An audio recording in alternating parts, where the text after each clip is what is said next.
And it has begun. We're going to give it a few moments here. I think we're still in human bodies. We're still on Earth.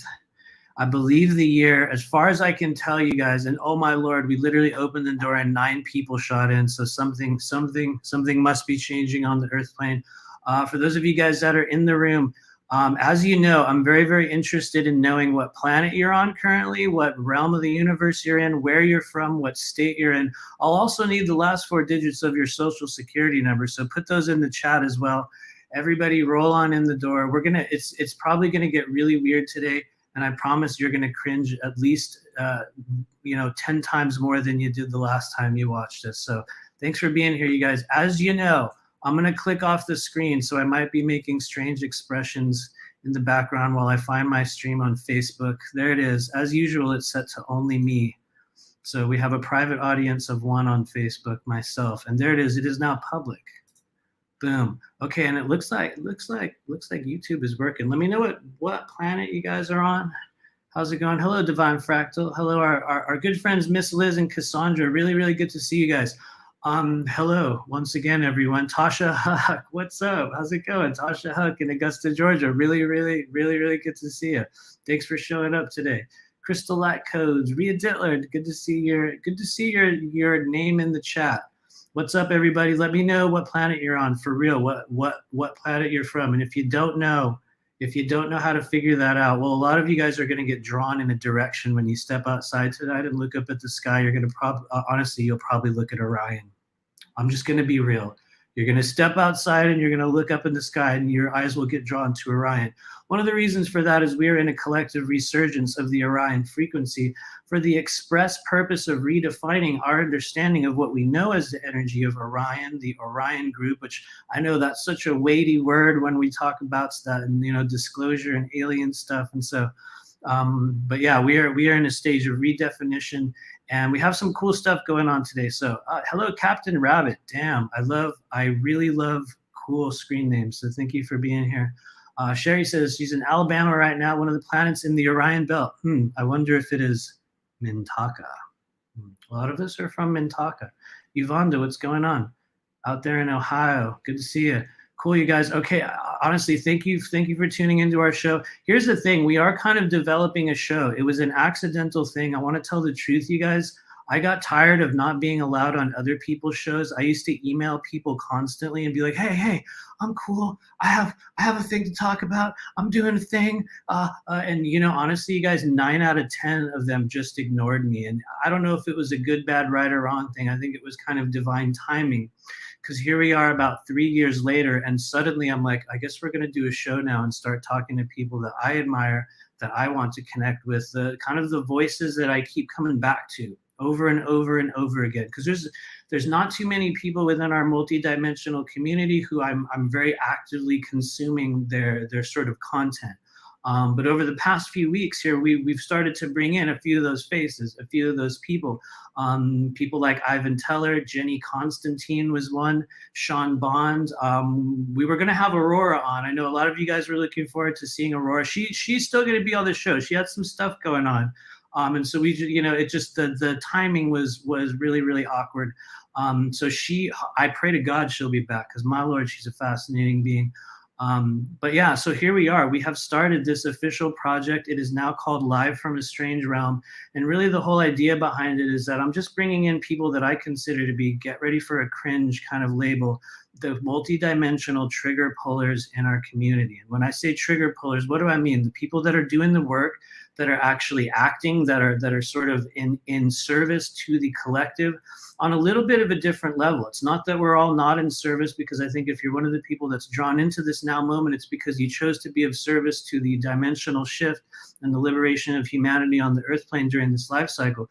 But there are certain people that I think will serve as key holders, frequency holders, peoples whose voices and information and sort of energy that we will turn to time and time again to assist us in figuring out who we are, what we're doing here, what this strange kind of human process is all about. And so I'm very, very honored that, in a strange turn of events, Tyler Kiwala has decided to join us today, which I'm very, very honored to have him here. He's one of the people who I honestly, he's hanging out in the background somewhere, probably on another timeline or something. But I listen to pretty much every single one of their shows, and I'm really weird. I don't really watch very many people. There's like a handful of things that I constantly will kind of like consume on a weekly basis, and they are definitely one of them. And I guess I'll also be really real. They're also one of the few shows that will have me on their show. So I'm like, nice, cool. So anyway, that said, thank you for being here. What's up, Brooklyn Way? Sean Bond, absolutely. Sean Bond is absolutely incredible. Thank you, Captain Rabbit. Eric Rains is a key figure in my awakening journey. He's largely one of the reasons why I'm kind of doing this strange thing that I am doing right now. But here's the deal, guys. We're going to do a little bit of a discussion, kind of a brief interview with Tyler Kiwala today. And I'm going to talk about kind of how I sort of came in contact with Journey to Truth. And I believe it was 2017, and I was hanging out at the Dimensions of Disclosure No, it was maybe 18, or it was the very last Dimensions of Disclosure conference, the one that was held in Ventura, California. After that conference, I was sitting there with this guy, Aaron. And Aaron was just this dude that was hanging out around, you know, amongst like the community and everyone. And right as that conference was ending, we just hung out and did a bit of a reading. And I remember in that reading, he was like, you know, I think I want to start a podcast. I think I'm going to do a podcast. And I kind of was just like, yeah, dude, you should totally do it. And it just kind of blew on by. And it was a thing where it, honestly, I think in the context of the reading, not that it mattered, because I was very, very in a very different stage of what I do at that stage, but there was unanimous approval from spirit at that stage of the journey. And so here we are many, many years later. Well, let's be real, like 3, 4, I don't know, 5 years. I have a really, really bad concept of time. So it could have been last month or it could have been last decade. But here we are many, many years later, and they have turned this project, this Journey to Truth thing into, you know, a real force, like an actual kind of, this will be a cheesy term, an outpost of multidimensionality, a place that people can turn to over and over and over again to find out what's going on, to get a different viewpoint, to kind of get different guests, some of the people that you don't see on other people's shows that are talking about really real and cool things, that if you're like me and you're pretty much still obsessed with a lot of the sort of disclosure topics. And yes, even though I'm not like always this super big proponent of it, because sometimes I see it on a different level. I see a lot of fakery in it, but absolutely obsessed with a lot of the secret space program stuff. Journey to Truth has been an incredible outlet for me to continue to kind of engage in that stuff. And so I'm really honored that we have Tyler here today. We're going to bring him in just a moment. But in the meantime, you guys, right before we bring Tyler in, we're going to pause for a moment. For everybody that's watching, if you have not shared this, if you can open up another window, share it on Facebook if you can, although Facebook hates me. They always try to silence my work. Share it on YouTube. We do have a goal right now. It is very rare in my life that I ever court numbers or try to reach specific goals, but we're trying to get to 5,000 subscribers on this channel. So if you haven't subscribed yet, please do subscribe. I promise you, later on, as soon as I say a single thing you don't like, you can cancel me instantly. You can click that unsubscribe button in like a ceremonious way and be like, screw that guy, boom, I'm out of here. And it'll give you a weird sense of satisfaction. I'm okay. I'll totally be the martyr in that. But if you have not already subscribed, you can greatly help us by subscribing to this channel, because we do have a couple goals. In the meantime, we have some events happening on the Earth plane, and we're going to bring Tyler in a few moments. He has some cool stuff to talk about today. I also want to open it up in the chat. If anyone has any angular or awkward questions, you guys can throw those in there as well. But the reason why Tyler's here today is because we're going to be at an event together, one that he's putting together May 2nd through 5th. It's the Secret Space Program Conference in Grafton, Illinois. And I am genuinely honored that I get to be a part of it. I mean that very sincerely. Because I think one of the most important things we can do right now as multidimensional beings is share our experiences, hear all of the sides, hear all of the voices, create your own version of reality. I think when we do that, it allows us to pick up pieces. Like I was saying a little while ago, there's key holders that give us a piece or a remembrance of who and what we are. And so I'm very, very honored to be associated with Tyler. We're gonna bring him in. So here comes the awkward moment where that stream develops. And yeah, hello there. How's it going? What's up? How you doing? Can you hear me? Totally. We are operational. Thank you for being here. We're gonna kind of clear the space, but yeah, thanks for being a part of this stream. How do you feel coming on this strange channel here? We're kind of in like an armpit of the multidimensional like community. Right. Well, you're definitely on point when you say it's cringeworthy. No, I'm joking. Ooh. No, it is. I have to just roll with it. It's just a thing. Like the more awkwardly authentic I am, the more people seem to show up. So, but No, anyway, that's what we need. That's what we need right now is just real people, you know. totally. Uh, that's what we need. People, you know, the whole celebrity status, putting people on a pedestal days is over. I And fully agree. you know, whatever. You know what I'm saying. I'm I happy fully to be agree. here. Thank you. Thank you. One of the things I strive to do in this life is to destroy the master and teacher relationship. I believe that all of us here are masters of something on some level. We did not make it to Earth during this time, during this great dimensional shift, to play it small or to do this sort of I can't say the word compliance game. And so thank you for fully owning your identity and your role. That said, how long have you guys been doing Journey to Truth now? How long It's has it been 3 years exactly in February. So, been? Nice. yeah. So we're a little over 3 years now. Somehow, Yeah. somehow we're here. You know. How many guests do you think you've had? I know that's probably a dumb question, but or rather, how many episodes are you up to? Do you know the number? We're up to like we're in the 170s, and then we've had a handful of other episodes that are not numbered. They're just something else. So we're Yeah. getting up towards 200. So Huh. Okay, here comes question number one, which I did not plan on, but having done, all of these hundreds of episodes at this point, in looking back at the version of you that you were when you started. And I remember, I think I was there like kind of in the early days when you guys were in like different rooms and it was a whole different setup. In looking back at that version of you and looking back at the version of you in 2022, tell us about it. What has changed? How has your outlook on this multidimensional community changed? um, I was way more excited about it back then. I thought, here's what happened. You start having this awakening, you find out about all these people, you find out about this movement and this community, and life all of a sudden is completely different for you. Everything has changed. Yeah, I think people have fell away, but this new life is amazing. Everything's excited. I was hearing all this information, and as far as I was concerned, disclosure was getting ready to happen like now, back then. And I was just ready for it to happen. I was so excited, so enthusiastic. And I realized now, looking back, I was very naive, very gullible. I was believing a lot of stuff without vetting it. I was very emotionally invested in the information. Uh, I have come such a long way, and we've had so many different people on with different conflicting narratives, different information. Um, the amount of information that's come through, I don't understand how anyone could claim that any one particular thing is truth. So it's becoming very apparent that we all need to take a step back and just look at this, take a neutral stance here, and just kind of just put everything on a shelf, and then see where it fits, if it doesn't fit.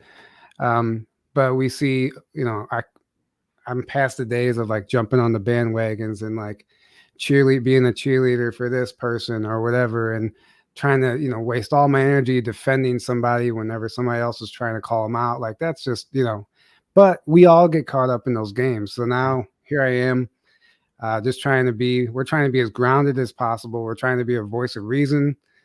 And so compared to how we started until now, I would say I just have grown a lot. I've matured a lot. It's, everything's exciting at first, but things started getting real, and the dark night of the soul happens. And, we have all been let down a number of times by certain events we thought were going to happen, or by certain figures that we followed that turned out to be not who we thought they were. And, these are some hard truths that you have to face.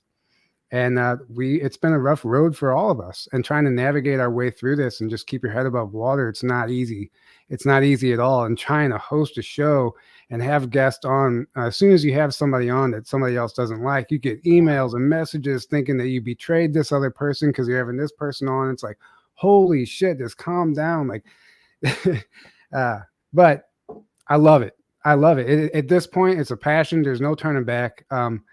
I I absolutely feel like I'm supposed to be doing this. I don't know why or how I ended Totally. up here, but I'm very happy to be a part of it. And honestly, if it wasn't for everybody, I wouldn't even be here. So thank everybody who follows us and supports us. Yeah, I fully agree. What did you think it was going to turn into? Like when you guys started and you did, like the very, very first episode, did you have any idea where it was going? Did you have a different agenda at that time? Was there a different plan? Full transparency. Aaron was the one who shot around the idea for the podcast. I didn't know anybody. I literally just came from my 3D world. I knew zero people except for a few people I met at a conference. Aaron was one of them. And he mentioned the podcast, and I thought immediately, like, oh, that'll never take. I'm like, yeah. I was like, sure. I was like, sure, let's do it. Why not? No one's gonna watch it. Like, who cares? I'm ready. That's honestly the way I saw it. And next thing you know, I swear this is the first time I've ever experienced this. Like, things in my life just started working out and things started falling into place. And it just became like the universe was just laying it in our lap, and it was effortless. And next thing you know, we're like 20, 30, 40 episodes in. I don't even know how it happened. Yeah. And I'm like, how did we do this? And it's just so crazy. It was just like something was nudging us. But going into it, neither of us had we had zero expectations. We had no plans. We were just one episode at a time was our plan, and we learned the hard way with tech, audio, cameras, lighting, everything. We were complete amateurs, no idea what we were doing, and we figured everything out the hard way. And here we are now, still learning the hard way, but we're getting a little better at it. No, totally. I think that's how it's supposed to be. And I guess I'll say a really cheesy thing, of which there will be many. I had a very similar experience, or rather, you guys started. Was it 2018, 17? When did that? It was actually 19 February of 2019. Yeah. Interesting. So, like you, I had a very similar kind of just a process. It was like I started doing a thing in this world, and it was like it was natural. It sort of took. It was like a timeline choice that I think will denote what we call an inevitability, like an inevitable occurrence within our human life. And you will often notice those because you'll make a decision to do a thing, and it's like the seas will part, and it's like suddenly, boom, that's what I'm supposed to be doing. For me, it was the work that I'm doing now. For you guys, it was creating this project, creating the Journey to Truth podcast. And I have this weird idea, which, we're going to always be learning a little bit more after this lifetime. But I think these things and these projects that we're doing in this life that turn out to be completely natural, that just flow and work in this weird way, I believe in many cases it is directly related to what we were doing last time around, meaning the most recent life cycles or recent planets or whatever it is. What do you think about that? You think you have done something similar in another lives? Yeah. I mean, it's apparent, obviously, like whenever some people they discover they have this ability or this skill and they don't know where it came from. That most likely stems from a past life. Yeah. And I'm not saying that I was a radio host in a past life, but something along the lines of, I don't know, maybe a leader, not a leader, but in that type of position. Yeah. I feel like, because even before my awakening, I always found myself. I was the captain of all of my soccer teams. I was, in the band I played in, everybody thought I was like the lead member, even though I wasn't. But it just came across that way, and it was really weird. Like, I always found like people would always like at work in construction, I ended up in a foreman position. Like, it's just really weird how that works. And I don't really know what that all means, but I'm starting to notice a pattern. Do you know your life path number? Is that a thing that you've looked at? No, I don't know it. Maybe I did hear it. No, I don't know that much about it either, but I do know that you, or rather, I would say you definitely do feel like you carry the natural leader frequency. Some people cringe when others say that. They're like, oh God, I don't. But if you do, when people say that, that usually means you have the most natural version of it, because it'll be a thing where you're like, I'm not even trying. Yeah, naturally, just boom. That's what we do. That's how exactly. And my dad's actually the same way too, which is interesting. Yeah. It's just something that a trait we have, I guess. I don't know. And it's I nothing agree. we're ever looking for, Right. you know. Right. It's totally not a choice you'll make, but when you allow it to happen, you'll notice that it's a natural role. I had that with like teaching and psychic stuff. I never ever wanted to do classes. I honestly never did. Sorry for everyone that's in our classes. I actually never wanted to create a school. It was not a goal that I had. It was the last thing on my mind.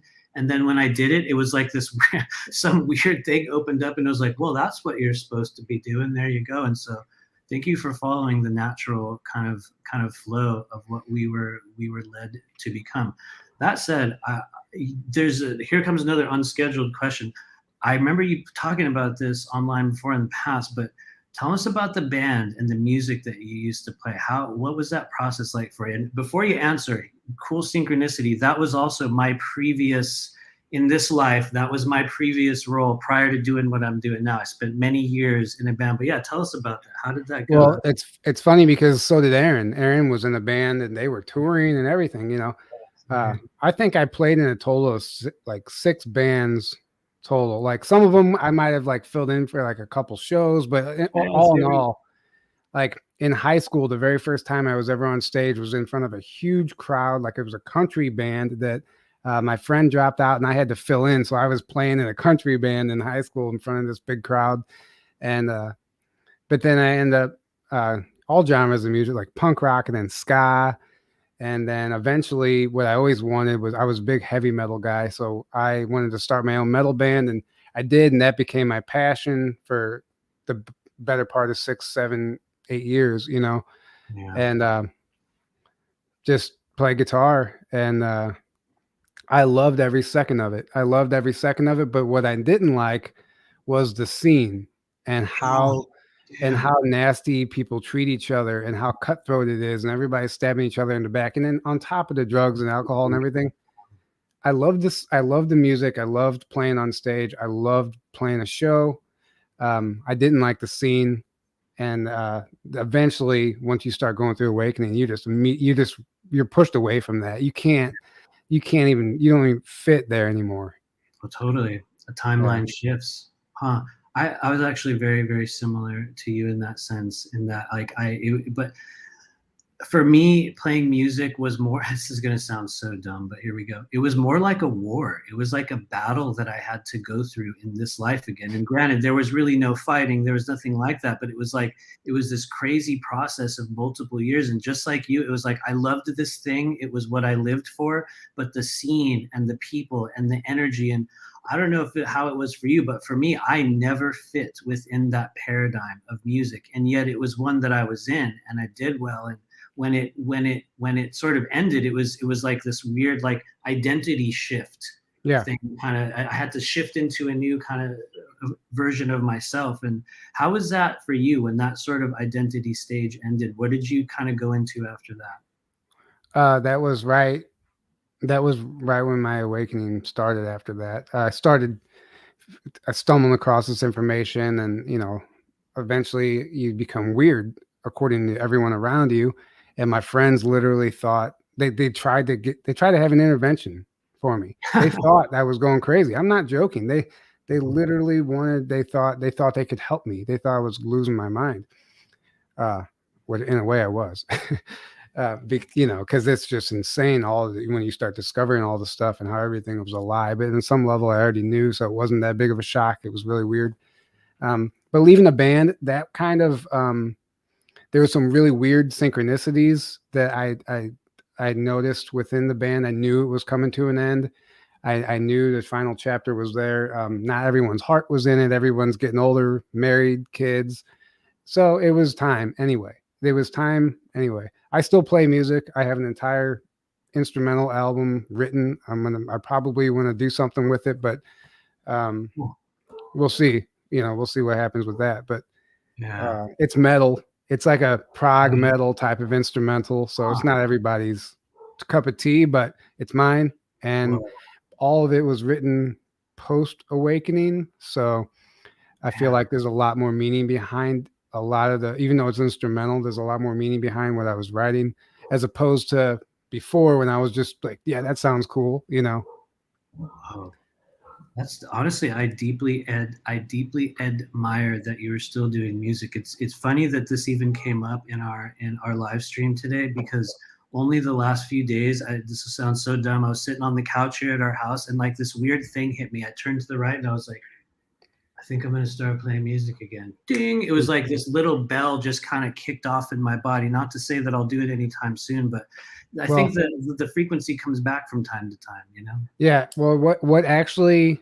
Because I had tossed around the idea of just hanging it up, selling my gear, you know, and all that stuff. And uh, at that moment, I came across a meme or something that said, "Don't die with your music inside of you."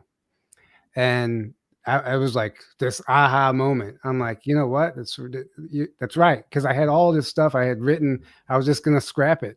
So I eventually structured it all, and I have it all in my head. It's not written down anywhere. I don't have the means to record, but that meme seriously was what put me back on that path. You know, Damn, I think it's I need to. amazing the power of memes, right? Oh, right, right, dude, totally. And honestly, I think I needed to hear that. Thank you. Seriously though, don't die Yeah, with the music inside you because for me it has been one of those things where like I feel like I got traumatized or I got like kind of like a PTSD from like doing a band and doing tours and like all this stuff for so long that when I walked away from it, it was like out of here, like just sure. Yeah, bounce. yeah. I I mean, get that part. yeah, yeah. I Yeah. look forward to it coming back, and I genuinely, I mean this sincerely. I pray that you will record and release some music, especially when we've had a big break from doing it, because the version of you that comes back in and does it again later is going to be so different, so evolved, a completely new version of you. And you'll probably notice. I'm sure you've already seen it in your own way with the stuff you wrote, you know, post awakening. It's like it's a whole new. It's like there's a whole new. There's pieces that Right. could not have been there previously, you know? Right, yeah. And I've always had this grand idea to create like this, like to mix these a few different genres. Like I had this idea of something, there's always parts of different songs I loved, but none of those parts were ever in the same song together. And Um, I used that as a driving point. I was like, I know what I want to hear whenever I'm listening to a music and the song changes at a certain point, but I wish it would have kept going.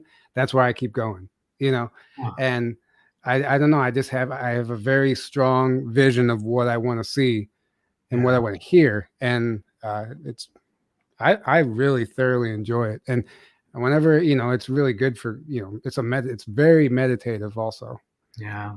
Those were some of the best years of our lives at like the early stage, no doubt, right? It was some of the best and maybe the weirdest. But okay, here comes another totally dumb question, utterly unplanned. Because you know people that have been in bands and play music, you're always going to ask this question, and so I'll ask it in a fun way. Let's say you and I walked into like a guitar store right now, and we walked over to some gear, and you were going to pick up a guitar. What type would you pick up, or what's your like go to guitar? Um, Ernie Ball, Music Man. Uh, Huh? yeah, that's what I play. I play Huh?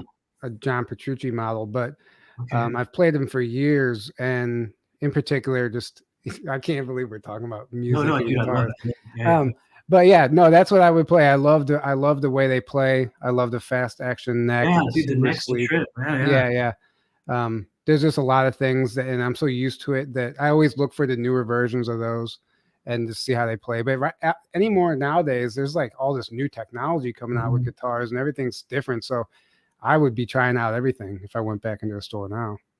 Oh yeah, totally. Okay, so Ernie Ball, the Ernie Ball music, man, that honestly, that's not what I expected.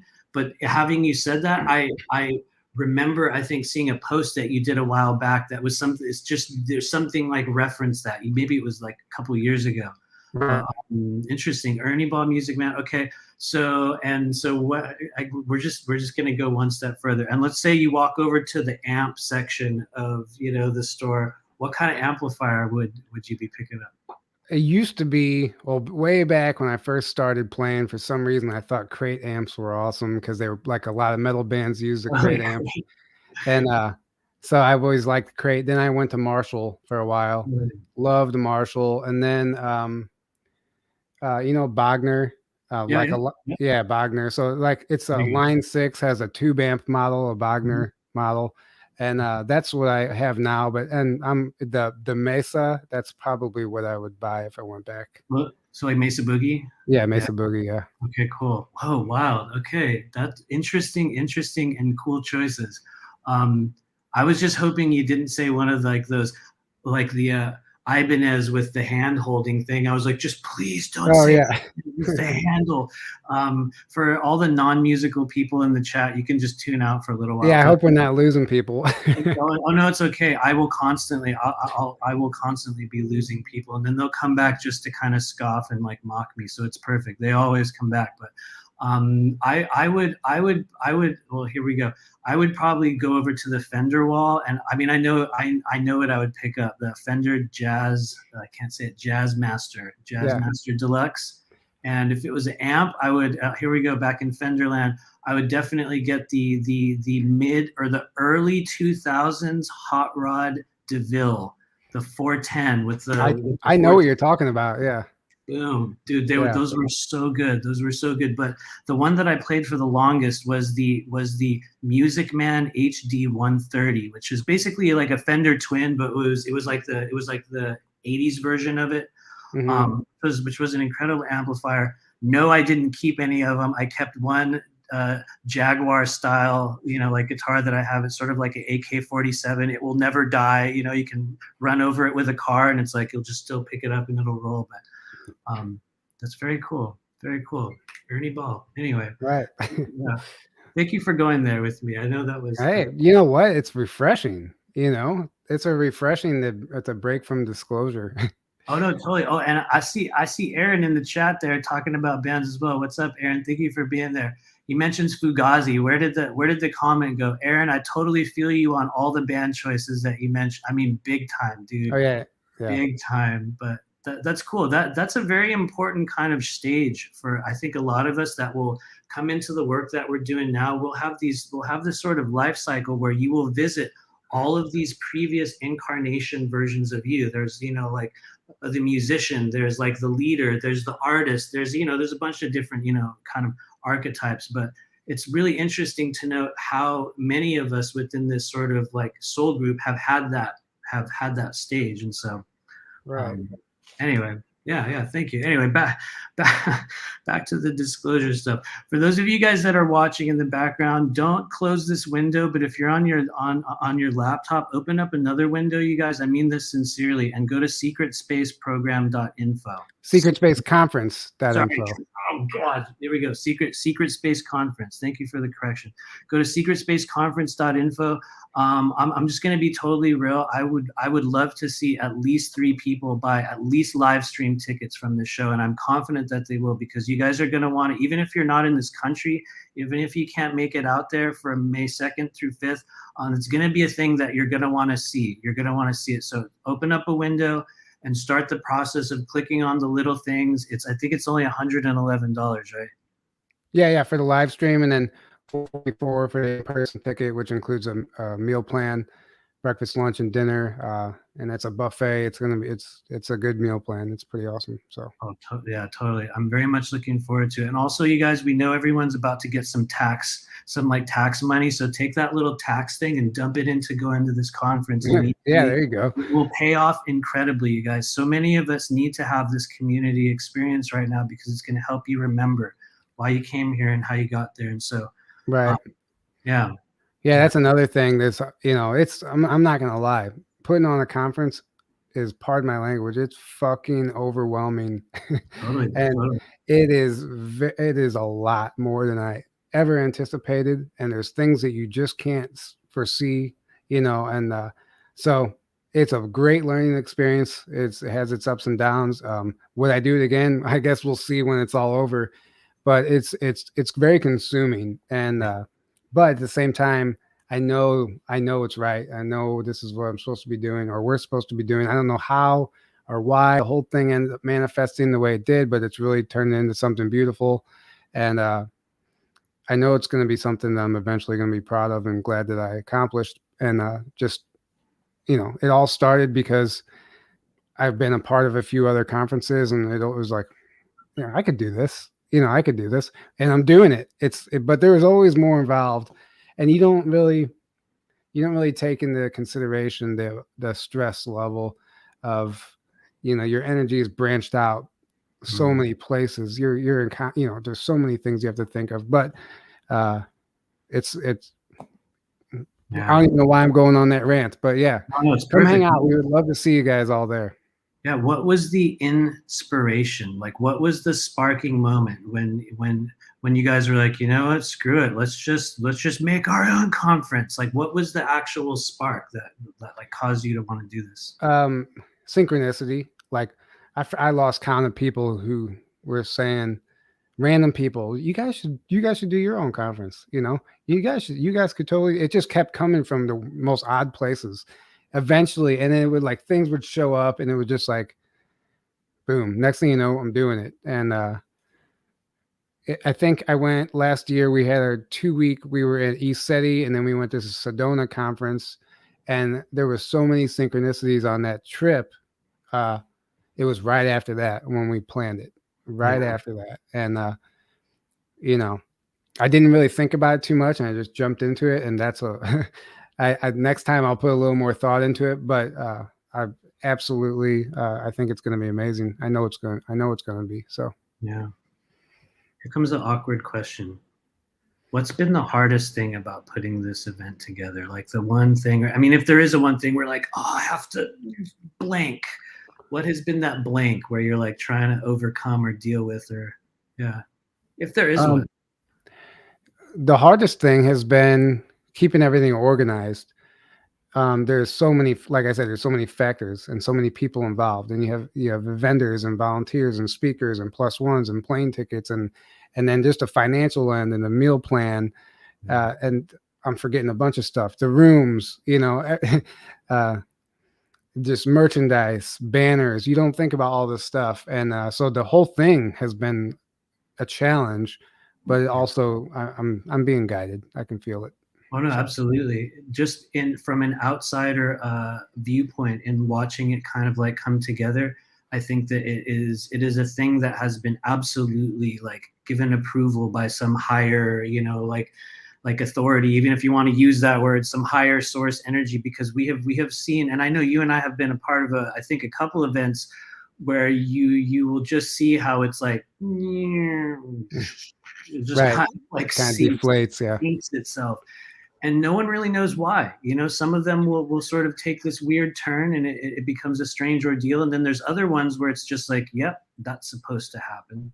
Well, there's something about my personality, and I don't mean to sound arrogant, but I just know how to get things done sometimes. And so that's why I said we learned from the other ones, and people would put these gigantic teams together and let everybody weigh in. And the next thing you know, like, it's called overanalysis paralysis. Like, you start analyzing and trying to figure things out, and everybody has an idea and an opinion. And before you know it, you've been talking for 2 hours and nothing was accomplished. And so I just erased that whole factor. I'm like, I know what I want. I know what has to happen, and I'm going to do it. And not just me alone, you know, Aaron and a few other people helped, but I just kind of I didn't let anybody else chime in, and just, you know, I knew I had a vision basically. Makes so sense. that made it easier, and I let people chime in obviously, but I just I had a very strong vision of what I wanted to see. So honestly, I think you need to own it in that sense. And that's just kind of an opinion, having also been a person that at certain stages has had to put together and sort of put, you know, all of the pieces of that sort of thing and kind of guide the thing.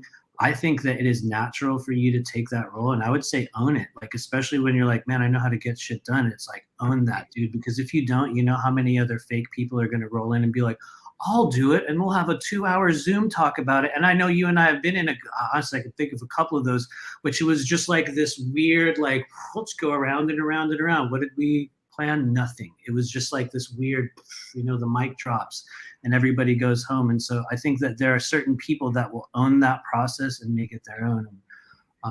Anyway, it is a very cool thing to see. Go ahead. I do want to say we do have a lineup change. So Dan Cooper can no longer make it due to a scheduling conflict with his job. We'd love to see him there, but he can't make it. So fortunately for us, James Rink was already going to be there. He was already coming, and he stepped forward and he's taken a spot, and he's going to be speaking on his like the SSP 101 video that he did. It's like an entire history of the secret space program, which is absolutely fascinating. So that's what his talk is going to be on, and he'll be a part of the panel now as well. So we're really looking forward to that, and I feel like it kind of worked out just beautifully. Like it was like out with one, then with the other. It was just it was like it was already waiting to happen, you know. I actually really look forward to seeing his talk. I think that sounds like a cool choice. I have seen his show a bit. I've watched it in and out. I'm very, very curious to see how he shows up like physically in person. Really, that was an interesting choice. Yeah. Well, it just kind of worked out that way, and you know, we're happy about it, and it's a good fit. He's a perfect fit. I mean, that's what his show is all about, you know. Super Soldier Talk. If you guys don't know, he's got a website, you know, his YouTube channel, which is barely hanging on by a thread now, but he's on Rumble. So well, right on. James Rink is joining the show, and so with that, this is the point in the show where it's like someone takes the wheel and they're all we're gonna turn over here to the side really, really hard, make a sudden lane change. One of the things that I've noticed, and also, you know, I got confirmation that it was okay to ask you about, was that I think it was James Gilliland's show recently, and I don't know, maybe you mentioned it somewhere else, but you kind of talked a little bit about how maybe there's somewhat of an insider or someone that approached you recently. And you know, we won't say too much about who that person is. I have no idea who it is, but one thing I do know is that you disclosed to me that maybe they had been sharing to you some things that you felt were okay to mention, that were things that might not be out in public, or maybe things that you have not talked about, which makes sense because you're always interviewing other people and bringing in their experiences. But yeah, and I know that's a vague opener on that, but what can you tell us about some of the insider info you've been hearing? Yeah, so I started talking to this guy. He claims to be involved. I've been talking to him for the better part of a year now. We become friends, actually, and he claims to be a part of this team of 15 people who patrol the tunnels, patrol the underground tunnels. Mm-hmm. And clear the tunnels, just like we hear about from all these insiders and sources, but there's no sauce ever, you know? So no sauce, right? Which is really interesting. But so I've gotten to know him closer and closer, and he's under NDAs. He can only share so much. There's some stuff he can share that doesn't matter if people know, but then there's specifics that they can't share. And it gets frustrating sometimes because you want to know more, but and the only reason I'm mentioning him at this point, I've been talking to him for so long, and I don't know how to describe it to the audience, but the information he has given me and certain things that have happened have like been absolute confirmation that he's not bullshitting me. And there's just way too many coincidences at this point, down to some very specific things with some other people surrounding me and just some information. I don't know how to explain it besides the fact that I truly believe he's 100% legit, and you know, he's not making anything up, which is one of the reasons I was very reluctant to ever mention him, because it's, you know, how silly you look if you start getting information from somebody and then you start sharing it and it all ends up being fake. And you know, and that happens. So I just want to make sure that didn't happen. And the vetting process never ends. You know, you got to ask the hard questions all the time. Yeah. But he can very much confirm that, well, in certain cases, he'll tell me to, so he comes home, he goes on missions, comes home, goes on missions. It's not like this. It is a part of like a secret space program. Sometimes they do go off planet, actually. But there's specific times whenever he's mentioned to me about look for an earthquake or pay attention to this area. And sure, next thing you know, there'll be a series of earthquakes. And this just happened. Yellowstone and a particular city in California, he made me privy to, and then literally like a day or two later, hear these earthquakes pop up at, like, you know, can you say 10 kilometers. Are you allowed But to say the name of the city in California? I don't actually remember off the top of my Okay, head. no It's worries. Southern California, Okay. but Yellowstone, and he said that's notable. Just an earthquake near a super volcano is always notable, you know. But what's happening is it's not cleared out like we thought. He said that so their job is to patrol the tunnels and literally just make sure. So they'll go in and clear out any enemies per se, and they come across different groups of ETs and even people sometimes, like rogue groups, because the tunnels have been cleared for the most part. But these rogue groups, he They says, come in and out, right? they keep popping back up.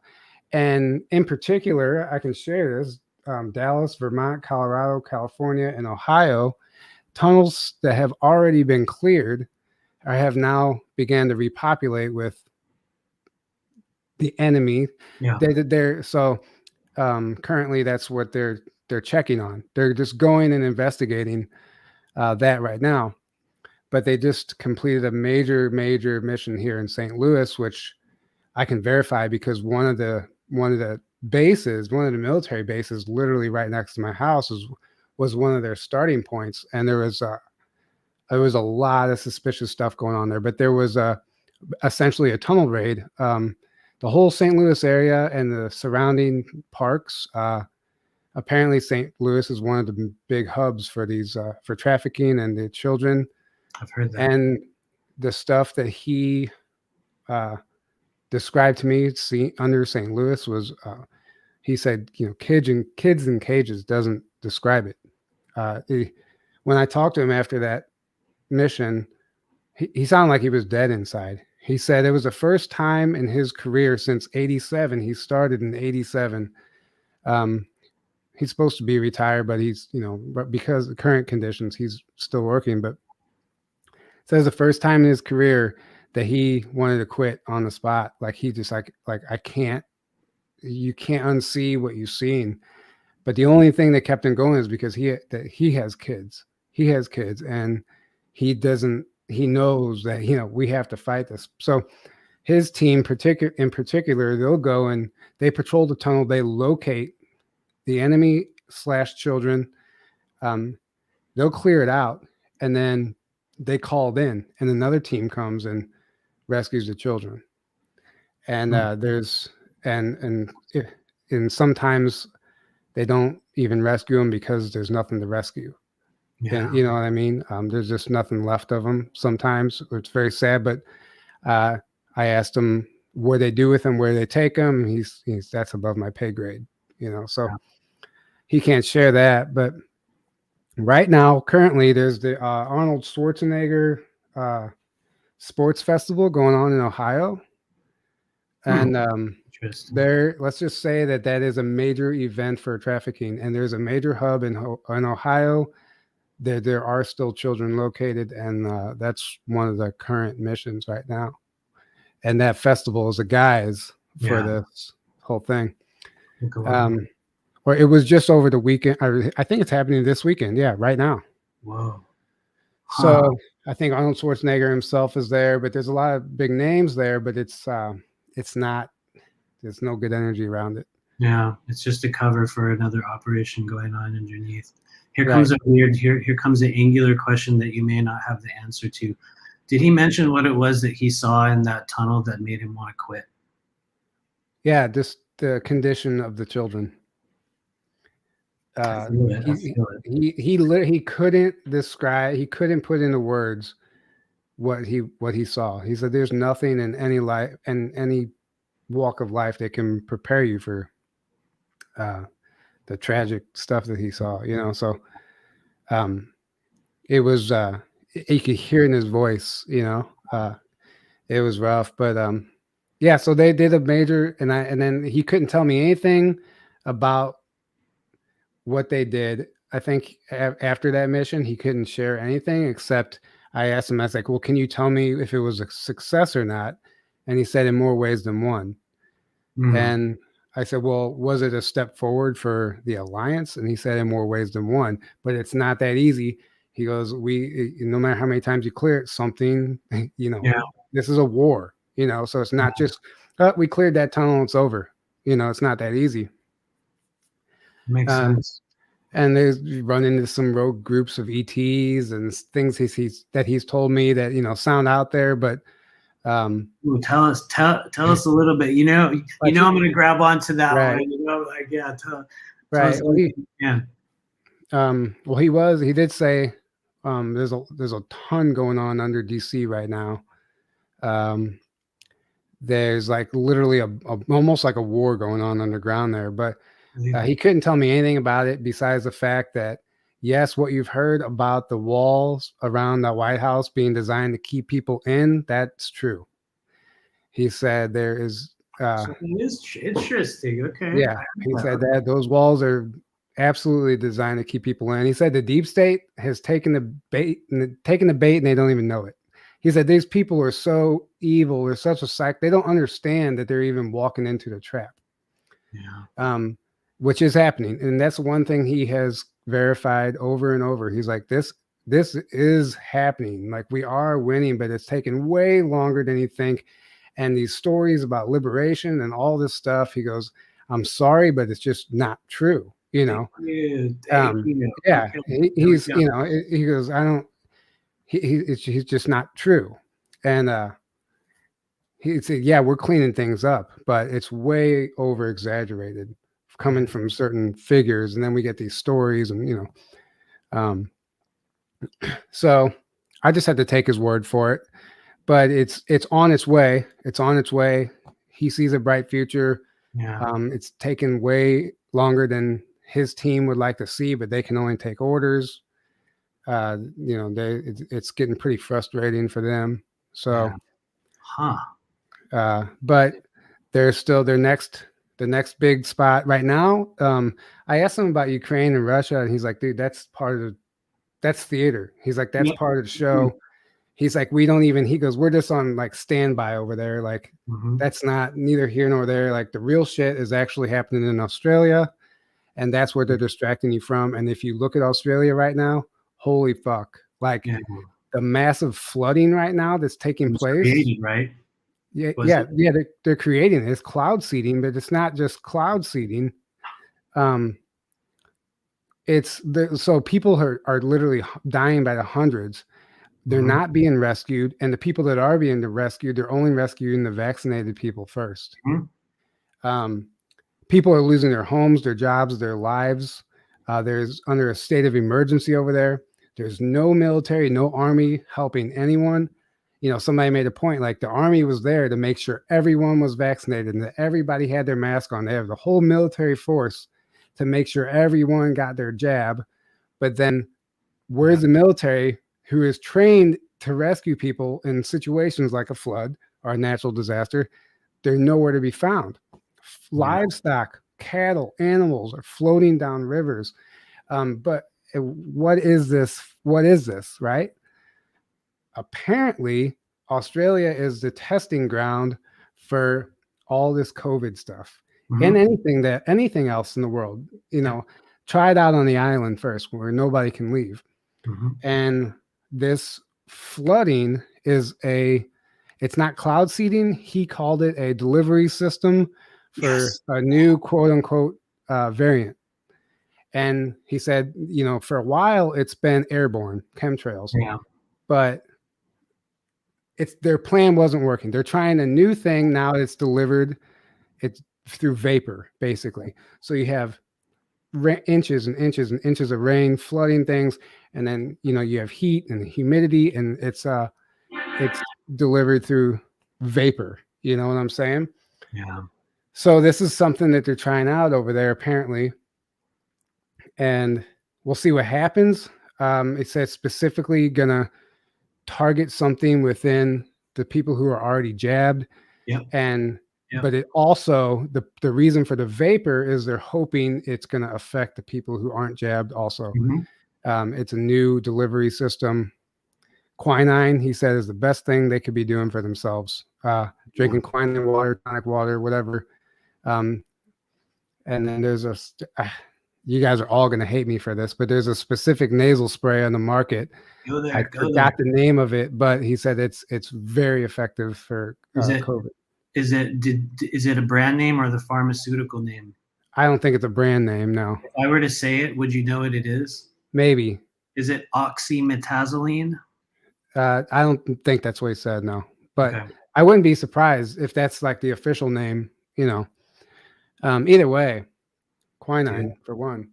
Okay, well, just hold on one quick second, and you see. Here's the thing for everybody watching. Like, I did not know what he was going to say prior to coming in here. I knew there was a thing we were going to talk about, but you are helping me on a shocking level.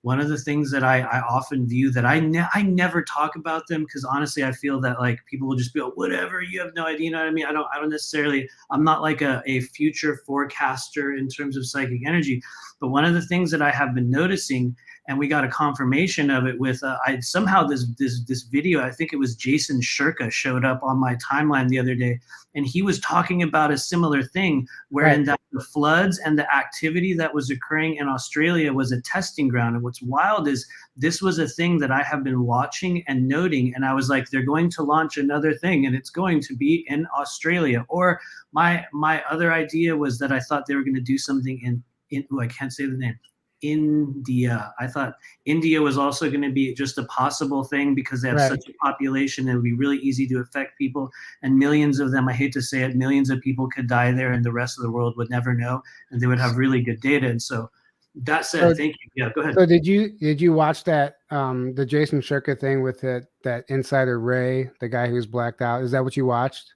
I watched. I don't know if there was a guy on there. I was listening to it while I was making food, like in the background, and I heard him talking about the something in Australia. Which coincidentally, here's the thing: Right. this was probably within 2 or 3 days of me sitting there spacing out, going something Australia. You know, this weird sort of dissociation thing that I do. Right. But anyway, yeah. So you're gonna say something about that? But so, if anybody has seen that guy with Ray, who his voice is disguised, he's wearing a hood, the whole thing. I hate watching interviews like that, but my friend recommended that I watch it, and he's like, I can verify. I can verify that a lot of what he's saying is legit, and I'm like, okay, I'll check it out because and I listened to it. And so what this guy does, if anyone who's watched it, this Ray guy who was interviewed by Jason Shirka, part of the TLS. Yeah, I was gonna ask you about that. So he's never heard. Yeah. My guy has never heard of the TLS, but he said that what his team does, his group does, is very similar to what that group does, but different. It's very similar, but it's not the same. He has actually never heard of that team, but there are multiple teams out there doing stuff like that. So that's pretty interesting. But yeah, here's the big one. So this whole Tonga volcano, this is what I talked about on James's show, but I'll say it here again. The whole Tonga volcano was triggered. It wasn't natural, according to this guy. And according to him, his team in particular were the ones who did it. First of all, they travel via a portal system that's everywhere, literally everywhere. So you'd be fucking shocked if you knew what you were walking by every day. Absolutely believe it. 100%. Yeah. He said it could be somewhere as crazy as a bathroom stall in a restaurant, like weird, like places, but or even trees in some places. Trees will actually. Yeah. So they travel. They do all methods of travel. Sometimes they'll take an actual airplane. Sometimes they'll take the maglev system in the tunnels under. He said, and then sometimes they'll literally just portal hop, and they portaled their way onto this island where the Tonga volcano was. It's not even on the map. He said it's been scrubbed from Google Earth and everything. It's not on the map, and that's where the entrance to this tunnel system was. Their team went and they were given orders to basically set charges in this old ancient tunnel system. Not the recent. There's like a recent one that's a certain depth. There's an ancient one that's even lower. Yeah. They were given a map and where they need to set charges. They got down there. They radioed in. They're like, there's no effing way we can cover all this. This is way too much ground. You got to give us one location. We don't have time, whatever. So they figured out where the most effective spot would be. They set charges, and anybody in Australia can verify this, even myself, because I was on the phone with one of my friends who lives there, who was hearing explosions before the volcano happened. before the volcano went off. So those explosions were the charges going off that were set in these tunnel systems. The reason for that was to collapse an ancient tunnel system where, let's just say Cabal, for lack of a better term, who was still existing in Australia. They were going to try to use that tunnel system to escape to Antarctica. Yeah. And they blew that up. And it wasn't just the charges from underground. There was also an attack from above, a version of a nuclear weapon, nothing like we really recognize. So what they did was open the steam valve with the underground charges, and then it blew, the bomb from above was the topper, but it flooded this ancient tunnel system. So they were essentially stranded in Australia, which is where he said the nastiest group of the nastiest is left. Yeah. As far as reptilian, gray hybrids, that type of stuff, just is the bad ones, you know. Yeah. So that was, according to him, you know, they said that whole thing was unnatural. Yeah. What's wild, I believe it. Absolutely, 100%. I know that there's always a layer of compartmentalization behind, you know, all the disclosures. Even when they give you a certain thing, they're only giving you certain pieces, but it fits very well with my current understanding of just events and things that are taking place. And not that I would know anything, honestly, because the only way I really get information is in the sessions and the stuff that I do, and, you know, the beings, or maybe we could call them aspects of Matthew that I continue to talk with. And so, but very much in line with a lot of that. Do you think, and I don't know, he probably didn't tell you, but do you believe that those beings, or those whoever was in the Australian network, did they return to Antarctica? Well, he said, he goes, the reason all these countries are setting up shop in Antarctica is because they're trying to flee there. Antarctica is the hub for space operations on the planet. Boom. They're not just, you know, building bases down there to all unite or whatever. There's so much more going on down there. We all know that. But for whatever reason, they're trying to escape down there, to escape off planet. He said some of the sinkholes, there's a PBS documentary that came out like a week or two ago on Channel 9 PBS about sinkholes in Siberia. But there's a big anomaly because they're not actually sinkholes. It looks like something exploded out of the ground, and it's completely unnatural once these people started investigating it. According to this guy, those were from, for lack of a better term, escape pods. People trying to leave planet. And he said sometimes it could be the enemy trying to escape. Sometimes it could be us having to deliver a message. Interesting. So, very, very, like I said, you know, you just take his word for it. There's certain things that I can't verify. Totally. Yeah, it's good to know. That's really good to know. As a person who, and I always say this, you know, just because I do this work every day doesn't mean that you're necessarily even good at it. But as a person whose duty it is to connect with the non-physical frequency of truth, of which there is one, and yes, everyone's truth is different, as we know, but there's an overriding understanding of certain things that will genuinely take place on the earth plane. But as a person whose profession it is to read those things, the way this energy comes across is very authentic. I know there's a million missing pieces within that, but it feels very, very it feels real. Real. Is there anything else this guy's been talking about that you want to mention? Any other fragments, even if they seem nonsensical and weird? Said Nancy Pelosi's house is under 24-hour watch in Florida, and it's built above the entrance to one of the tunnel systems. And you know, a lot of these people are on watch.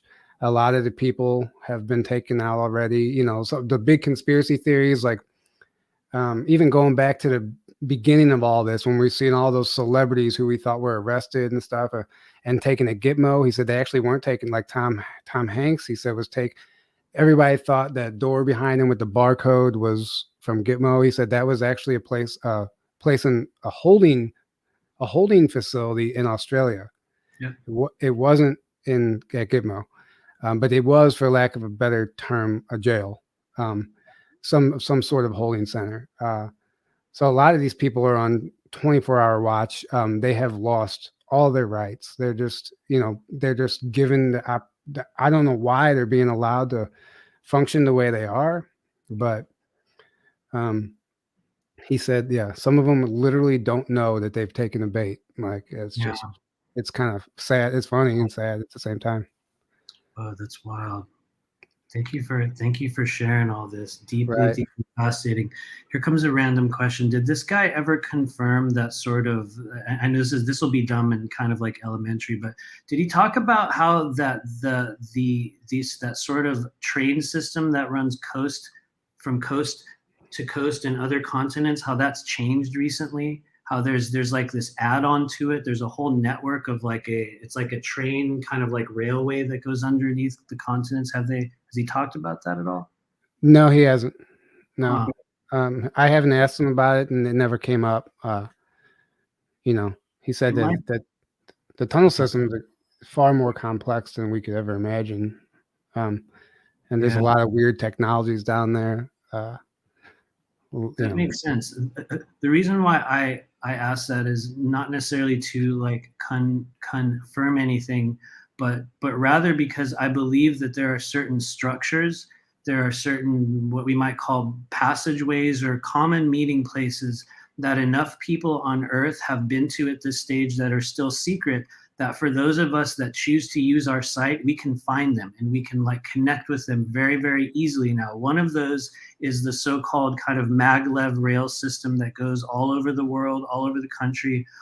It is very, very literally real. And for those of you guys that are watching our channel that are experimenting with your remote viewing capability, those are things that you can now grab onto and you can view in your own way. I think Tyler and the people he's talking about, they're probably working with different systems and different tunnel networks, but that is a thing that is reachable with your consciousness, as is a lot of the architecture in Antarctica. That is a thing that we as humans, we have the ability to view them now. In many cases, it takes a little bit of assistance and people have to like remember how to do that. But a lot of people in the soul group are going to start having their own organic realizations and their own organic experiences where you will find yourself in a dream within that space, within those tunnels. And one of the reasons for that is the collective consciousness as we move into the social memory complex means that all of those things are known. And when enough of, kind of like the hundreds monkey effect, when enough consciousnesses go to a place and they interact there, it pings on this map. And so that's very viewable now. It's one of those things that just showed up in my own way where I was like, that's literally changing the collective consciousness. That's part of the awakening, like the real part of awakening. When it gets to a tipping point like that, when it starts showing up for everyone, that's how the awareness is going to happen. I feel like obviously on all levels, but that's a key one. That's an indicator that that's a good sign, I think. Yeah.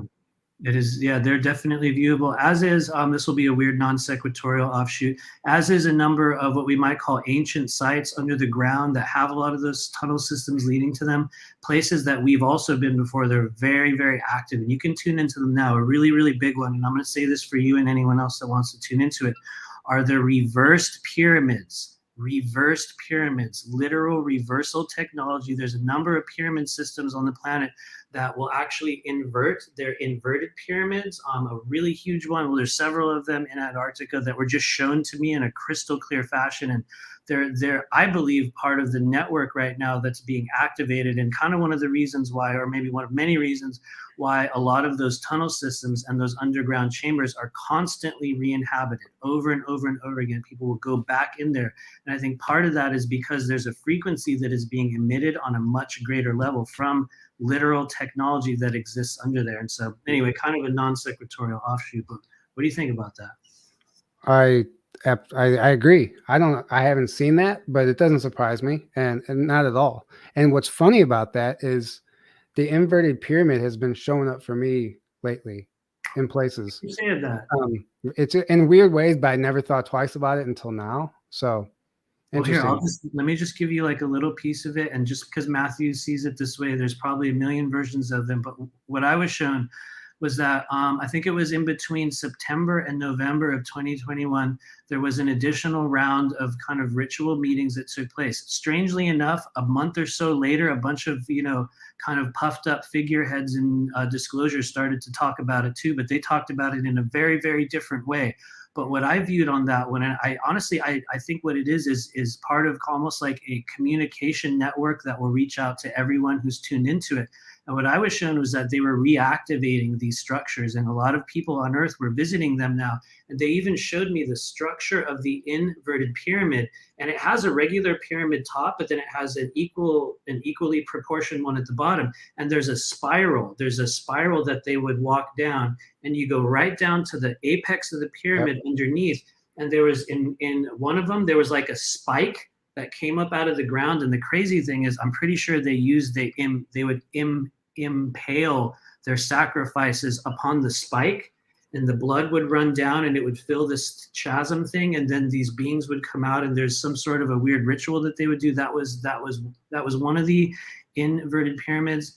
And then there was another one where there was like a pedestal, and on top of the pedestal was sort of a dish. And the people, at least as far as I can tell, this one was in Antarctica. There's a huge one in Alaska as well. But they would go down there, and you will view into this dish of water or liquid, and that's where the meeting would take place. Although it was not really so much of a meeting, it was like a transfer of energy and power. And those, I believe, are things that were delivered to a lot of us within the soul group so that we could talk about them or be made aware of it. And the reality is, as far as I can tell, and I'll get your comment on this in a moment, it's not a good thing. It is not a good thing. It was right around the time when some really big people were all, we've been liberated.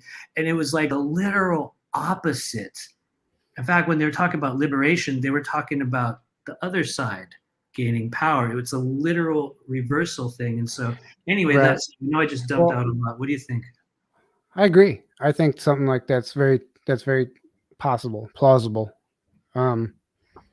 Just interesting note about this Starlink that was shot down or whatever. Yeah. Or no, it wasn't shot down. It was the official story was it was taken out by a geomagnetic storm, right? So no, that's not the case. But I asked my guy, I just reached out to him. I said, what's going on with that? And then he told me something I probably can't share, but I said, what about this narrative? And I asked him if it had been shot down from a deep state. It was a Chinese satellite. I asked him if it had been shot down by a faction of the deep state from Italy, which is one of the narratives out there. And he paused and he laughed and he said, the only thing true about what you just said is that there's a deep state has a faction in Italy. Meaning that it wasn't, he's like, and then he said, Starlink is not good. I totally agree. Yeah, he said, and there's a narrative out there that's trying to make Starlink acceptable and make us accept it. It's not. He said, Starlink, he goes, that wasn't taken out by the deep state. He said, that's, in his opinion, I mean, from what he's seen, that's a false narrative. It was taken out. It was like an alliance effort. I hate using it, alliance, but just easy, you know. Okay. It was an alliance effort, and it wasn't even from Earth.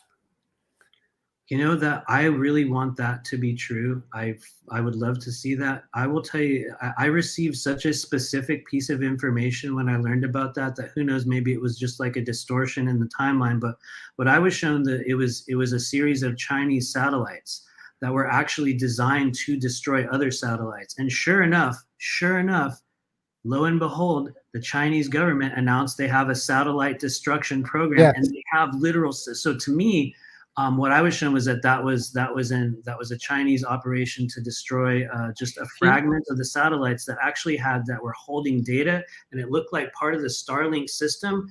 The system resources were being diverted to kind of view elements of stuff that was on China. And so rather than ruin their really positive relationship with Elon Musk, they actually just destroyed the satellites. They were just wiped out. And what's wild is he was told ahead of time that it was going to happen. They had full awareness that it was going to take place. It was almost like hey, you weren't supposed to look at those things. We're taking that away from you. And it was done and it was taken. And as far as I can tell, they were even reimbursed for everything that was destroyed. It was a complete op. But anyway, it would not surprise me either way. And what he told me, he didn't have very specific information on it. What he told me on that particular event was more of a likelihood of what he thought happened, but he could verify that it wasn't the deep state taking it down from Italy. Yeah. I wonder. That's a trip. I hope it was an alliance thing. But is there an alliance? Right. Well, I mean, it's whatever. If it's a good guy fighting against evil, I guess you can call it alliance. Yeah, the good guys. So who knows? I'm not going to defend this information. I can't prove one way or the other. So that's just what I love that. Well, thank you. Yeah. Yeah. It's interesting, something to think about. And whether it's true or not, whether any of these narratives are true or not, it should let people know, like, stop taking this stuff as fact and don't take it at face value. I see a lot of people sharing information as if it's fact, but if you really go back and listen to how it's being presented, it's actually being presented as a question and a possibility, but there's a way it's delivered to where it seems factual, and people take it as a fact. And the whole psyop thing, who knows what the psyops, these people are experts at what they do, and a psyop isn't just going to use one person. They're going to use a group of people, and they're going to give them all corroborating information. So it seems like, oh, we have these connecting dots across the board. This must be true. But who's to say that all these people aren't in on a psyop? You never know.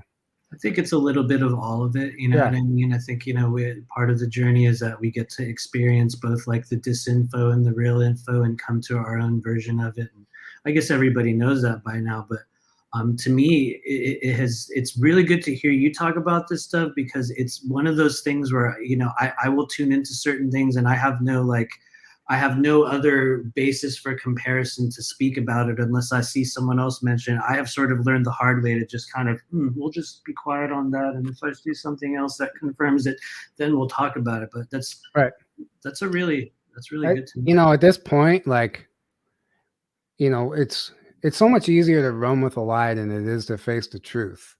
Yeah. And we see that a lot in this community, people defending narratives and stuff. They don't want to admit that this could be wrong or that they might have been duped or whatever.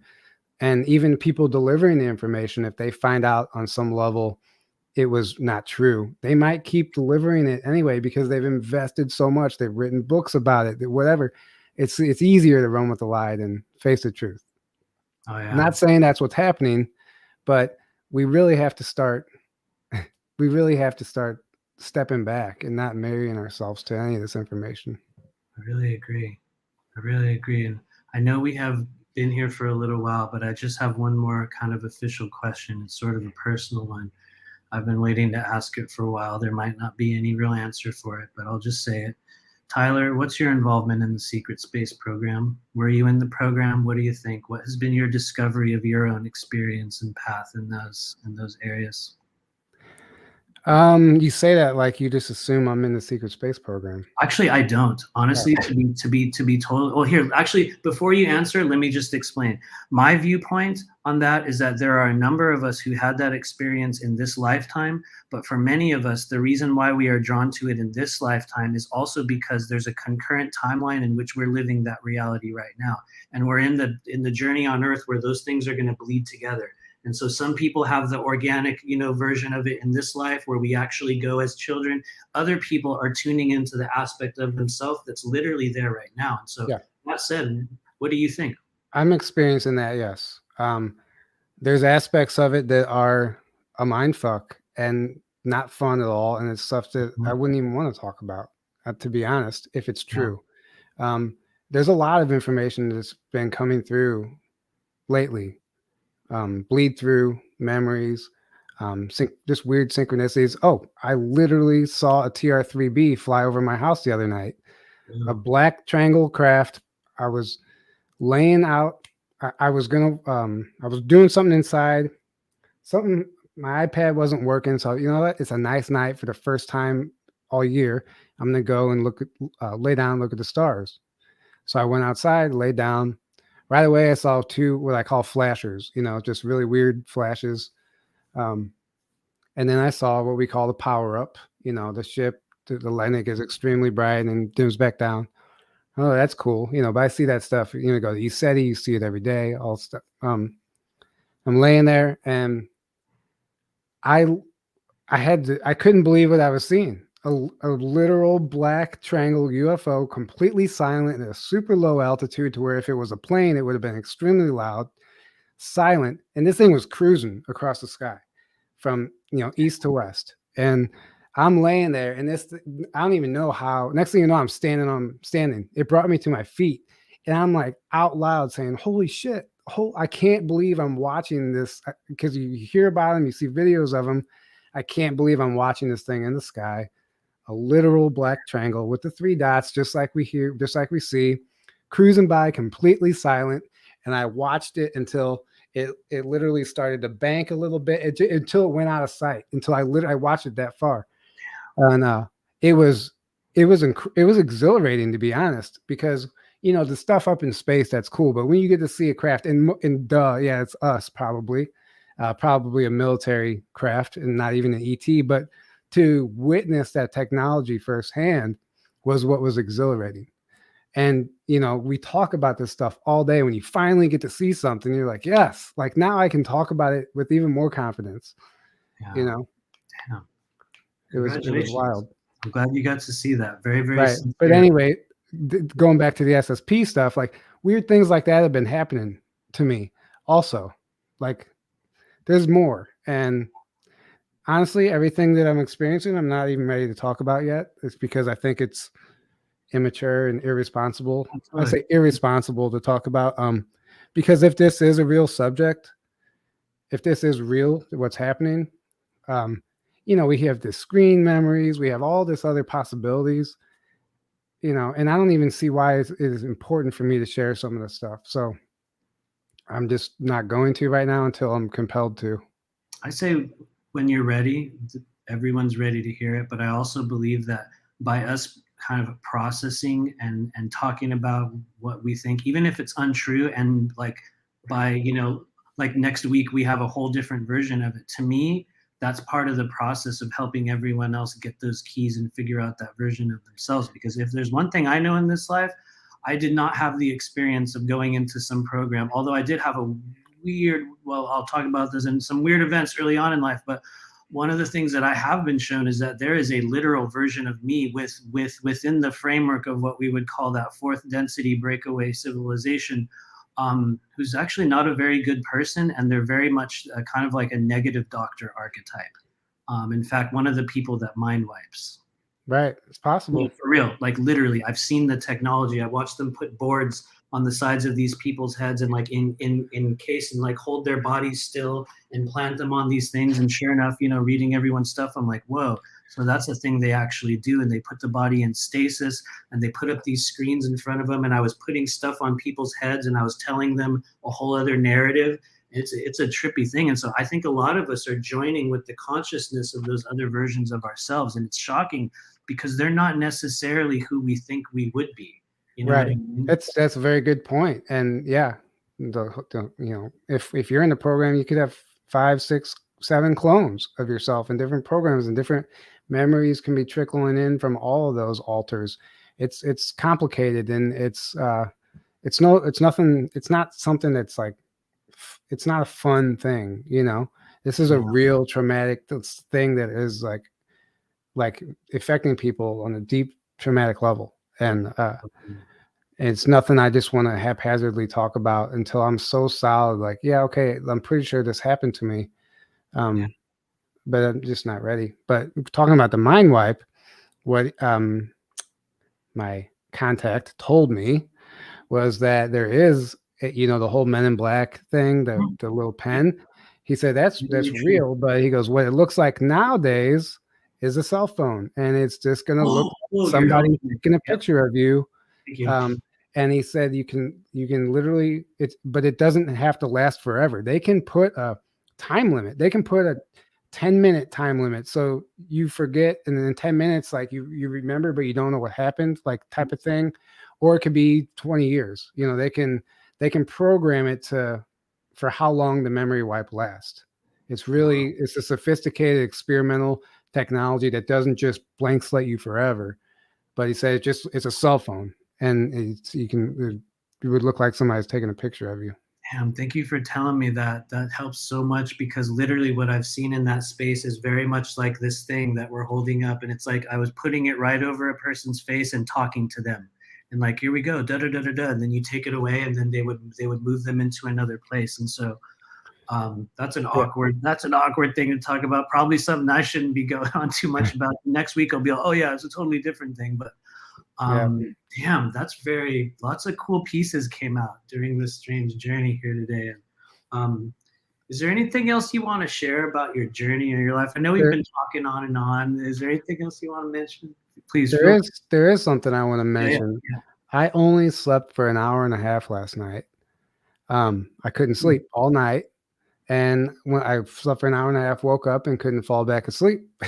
And here I didn't know how I was going to make it tonight. And then about an hour before this, I got this unbelievable rush of energy and all this stuff. And I'm like, oh, I feel great right now. And it's very interesting to me. I don't know, because I should be just totally wiped out right now. But prior to not sleeping, I was doing a fast, and I made it almost made it 30 hours before I was like so starved. I had to eat a rice cake, but very, very interesting. That's really good to know. It feels like you had a visitor, just like an energy with you there. And, I'm sure that's one of many truths or half truths, but it feels like that's sort of like a visitor process that will occur, or a frequency enters the space and we go through an altered period of time where the body doesn't sleep, or we consume something differently.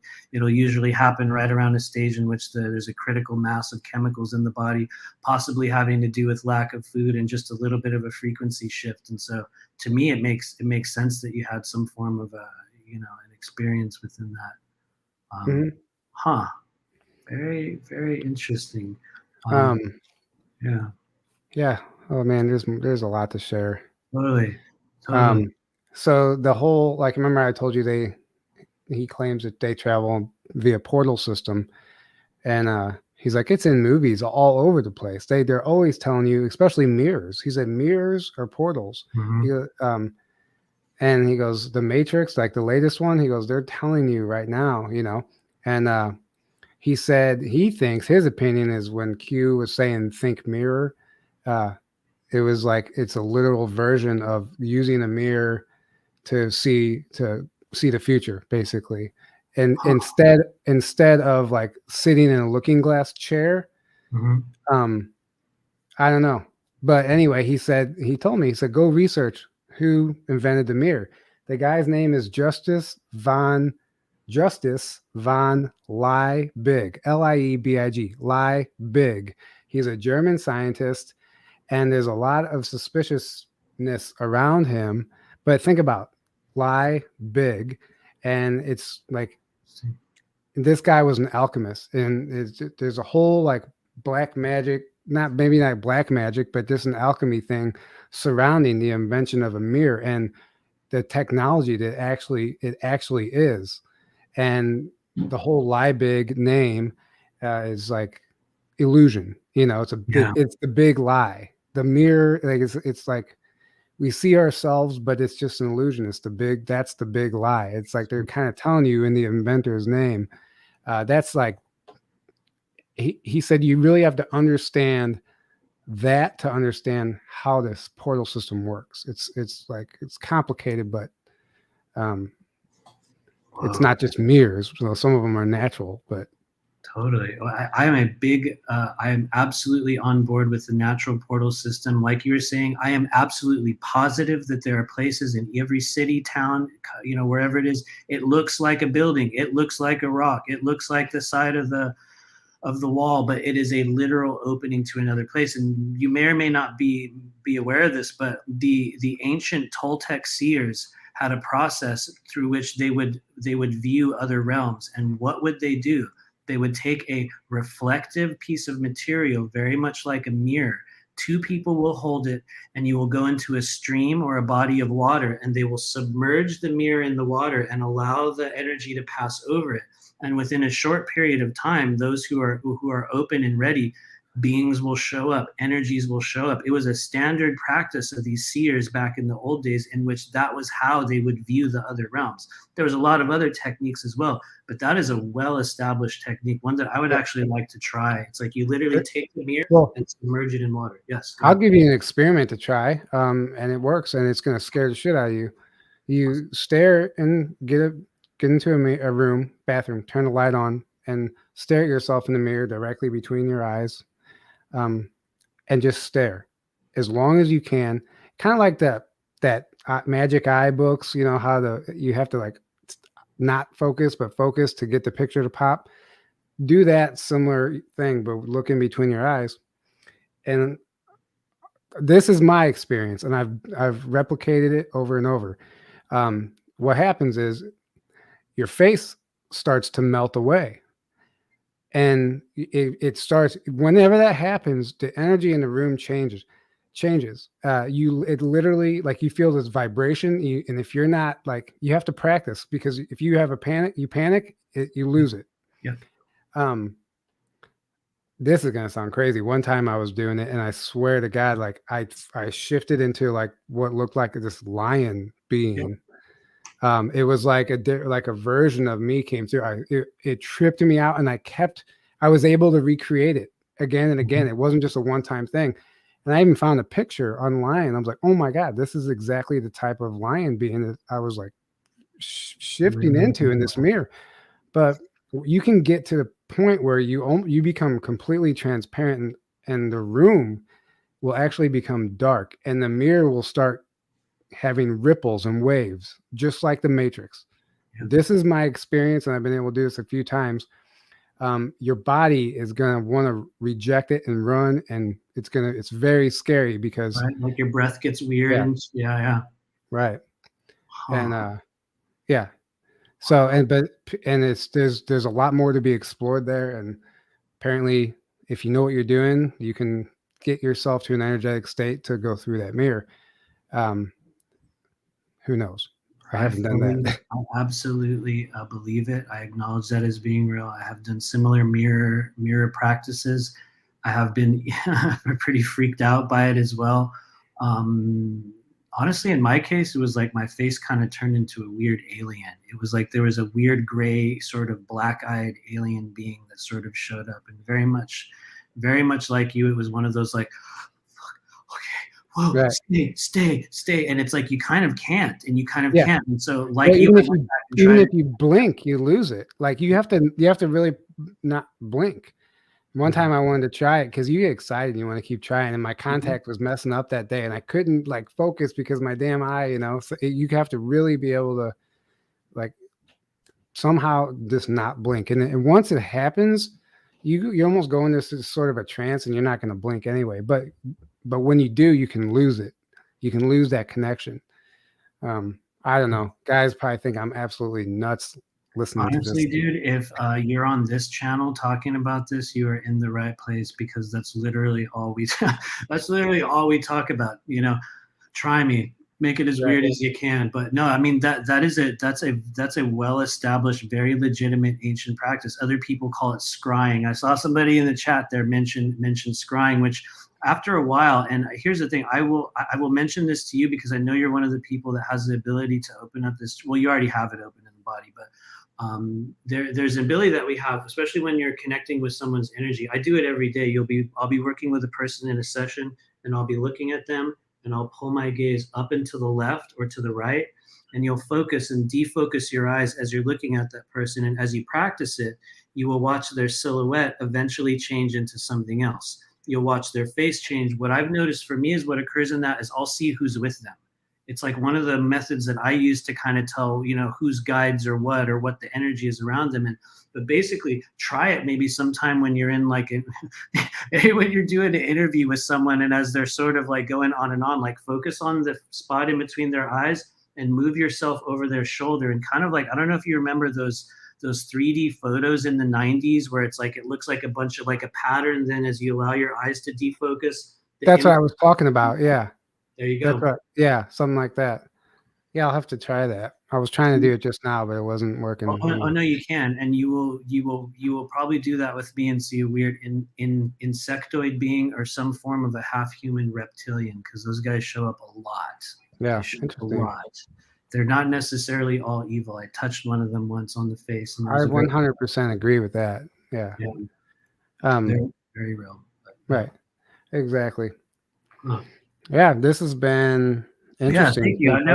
I know we have been here for a while, but I will ask you one more time because I talk at people so much. Is there anything else you'd like to share or mention of just stuff that's been going on? Go ahead. Yeah, there's something that I feel like is relevant right now for people trying to get unstuck. So it's something I noticed year after year. You kind of like start getting like it's hard to explain, but if you're not doing the right, if you're not careful, you can just keep repeating that loop and you keep going back to the same place and you get stuck in this cycle. And what I realized what was causing it. So, I was driving around one summer in my old neighborhood, beautiful weather. And all of a sudden, I started thinking about this was years ago. I started thinking about all my friends and how we were in this area one time and we used to drink and party. So what did I do? I called them up and we got together and I basically recreated that. Like I wanted to recreate that feeling at that time. And then I realized different days when the weather is just right, it triggers a specific memory. And what happens is when you let that weather or that location trigger your memory, it's a good feeling. So you try and recreate a past version of yourself, a past event. You try and recreate it that day. But when you do that, you're creating a loop.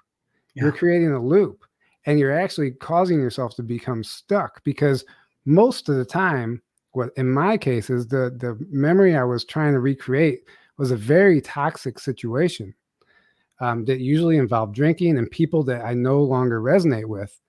But that reminiscence, that like you just like the memory of it was so fun. Like you want to get back with the old guys, and then when you do, it's never the same. But then I would notice again the next year, same time of year, I would want to call the same people again. And I eventually realized like this is a trap. Like, and I need to break out of this. Like so, because what it does, it's not just going back that one day. It's not just going back to that one day and recreating that, but you're creating a new timeline. Yeah. And it sounds maybe crazy, but I notice that now and I pay attention. And I'm conscious not to let the weather or this location trigger a memory and I don't allow myself to recreate a situation that no longer serves me anymore. Yeah. So it's just something that has really been helping me, help me break free from that old version of myself, I should say. Yeah, I very much feel the sort of cyclical nature of the what I would call melancholy reminiscence of those previous chapters. I had a lot of that with like the band stages in my life, with a lot of the stuff that I used to do, and there was this drive to like, start it again, do this timeline, and kind of, just like you, it was in a cyclical fashion. It's like every so often it comes back, and I had that kind of with the band thing in 2019 or 20, and we did our last show after 10 years, and it was very much like I observed that everyone came back together to try to remake something, and you can't, right. And it was funny because I noticed how utterly separate I was from it. It was like, right. It was like, putting on clothes that no longer fit in a weird way. And you can still squeeze it on. You can still put it in there, but it's like, damn, I don't know. I mean, it just doesn't, you cannot go home again. I guess sometimes they say. Yeah, exactly. And sometimes like, it's not always a bad thing if you go back to that situation because you're going as an observer now and you're seeing it's a lesson for you. Like, oh, wow, I really don't fit in, but I'm glad I have this confirmation. I'm glad this is a good confirmation and allow it to be that confirmation. Don't keep trying to look for it and recreate that. It is it's really, really, really difficult to break that programming that we're born with, and that's exactly what that is. It's breaking that programming. These things that used to be fun to us like have no place where we're going.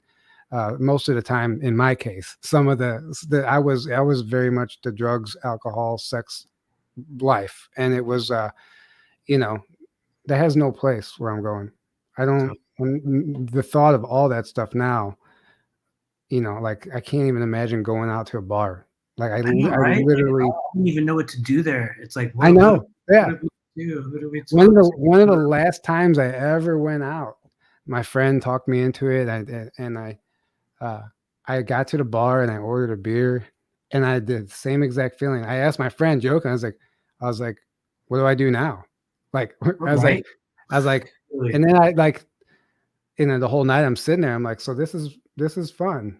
This is what fun is, huh? Like, it was Like you have horrible. to, Yeah, like tell yourself that, I'm having a good time, right? I love right, it. Yeah, right. good to see you But I look again. around and nobody is. Nobody is. Like it's a bunch of like the bar scene is like I like the way James Gilliland describes it. He said the bar scene is more for the entities than it is for the people.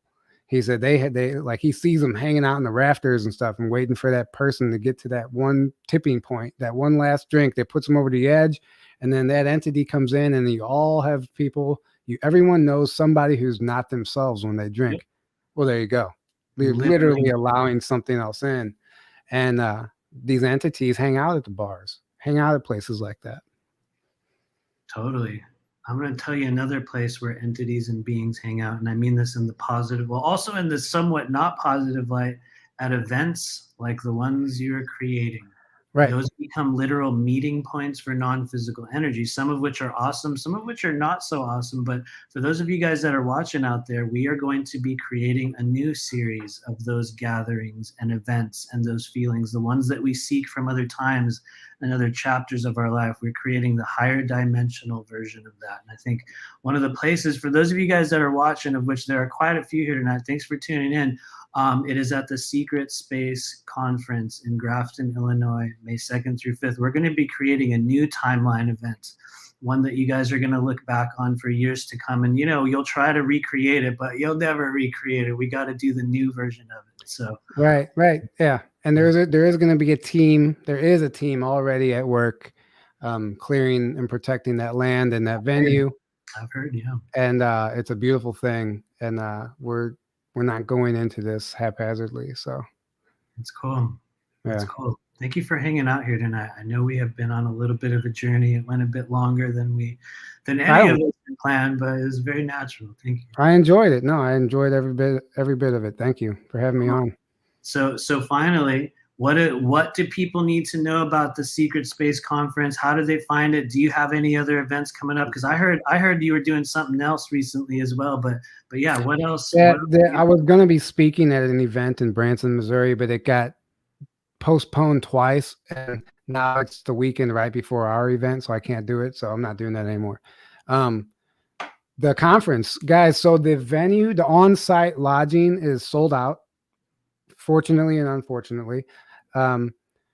So if you want, we created a Telegram group where people can gather. I'll give you that link, Matthew, for the you can put it there. But we created a Telegram group. It's on our website too, secretspaceconference.info. The Telegram link is there. You can get in there, say, hey, I'm looking to share a room with somebody, or who wants to ride together, who wants to rent a car together, whatever. If you're looking for an inexpensive route, there's a bunch of people looking for roommates. And so if you want to do that, save yourself some money, hop in the Telegram chat, and you can potentially do that. And there is camping on site that's still available. It's right there on site. You can walking distance, like a minute walk. It's not far. There's plenty of camping available. If anybody wants to camp, it's much cheaper. And if you like camping, I recommend it because this is a beautiful, beautiful area. And then it's a Grafton, Illinois it's like a tourist town almost, but it's a beautiful river town. The hotels in the town are not that big. They're all smaller hotels. They're all unique. They're all on the river. It's pretty cool. But if you are going, I'd book something soon, Yeah, totally. We got a place right on the river. Ivan will be staying with us. We got a little Airbnb over there. It's gonna be cool. It looks really good. And for those of you guys that were worried about, they're not having any more rooms, there are a lot of Airbnbs. I actually have been looking because we kind of really did a big search and like trying to find the right place. And there's a number of places still available. There's a lot of people that I know that were talking about, like wanting to go and they were bummed about rooms. But you guys can get together, get an Airbnb. There's a number of places there. Or come and camp. Yeah, I can't. Like, yeah. I mean, when you go to ECETI, that's what you got to do. For that conference, everybody camps, and people bring their RVs. So it's a fun experience. So if people who want to do that, it's affordable and it'll be fun. I'm looking forward to it. Like I said, James Rink is now on the lineup. Dan Cooper is out for scheduling conflict, whatever, however you want to say that. Nice. So yeah, we're excited about that. It's a good addition. It's going to be a lot of fun. And grab a ticket, come hang out with us, and totally. Let's make it an amazing week. We're going to be opening up the natural portal system for all those of you that'll be there. We're going to open a portal and bring in a bunch of cool beings, and some of us might never come back. You never know what'll happen. But seriously though, for those of you guys that are on the fence, please do check it out. We would love to see you there. I'm just honored to be a part of it. I'm going to be running support on this mission, which is honestly, it feels like a really good thing because I don't have to stress out about talking to anyone. We're going to be running support and just hanging out with anyone. So we're going to be doing sessions there. And we are bringing a mobile Rife treatment unit. For those of you guys that want to experience a literal upsurge in your energy that will take place in about 20 to 30 minutes. It will literally reset elements of your energy. There's a lot of cool things we can do. So I'm excited to bring that stuff in for people because it will literally, you will feel the difference from when you use this form of technology. It's I know a lot of people are all wrapped up about, I can't even say the word med beds right now. And we have all the technology needed to create very, very much the same thing within the human body on a little bit of a different level. So we're going to be bringing a little bit of that stuff out there. But anyway, I know we've been going on and on. It's been about 2 hours. Thank you for being here, Tyler. It means the world to me that you would come in here and spend some time on this weird little channel on the back streets of our strange realm. So yeah, thank you for being a part of this today. It's an honor. Yeah, this was actually very enjoyable. Thank you. Cool. Yeah, thank you so much. So for everybody else that's here, thank you for hanging out with us here today. If you have not yet subscribed to this channel, I know a lot of people watch it, please do so. We're trying to get to 5,000 people by the end of the year. And so yeah, please subscribe. And we're actually going to be back next week with another guest. Wait till you see who it is. I wish I knew who it was. Most of them won't show up on this show, but the real ones do. And so for those of you guys that are watching, thank you for being the real ensouled humans that show up time and time again to this planet. It's the thing that we do. We always come back here. And so I am honored to be a part of this human journey with you guys. And we will be back in the coming days and weeks, this time next week. And so thank you to everyone that's watching, and we will see you on another timeline. In the meantime, as soon as we're done here, you guys open up Secret Space Program or secretspaceconference.info. Am I right? I see Tyler in the background nodding his head. Okay, cool. Secretspaceconference.info. Get a ticket. They're reasonably priced. Seriously, I want to see you guys there. In the meantime, we love you. Thank you for being a part of my strange human movie. We'll be back in the future. And stay real, guys.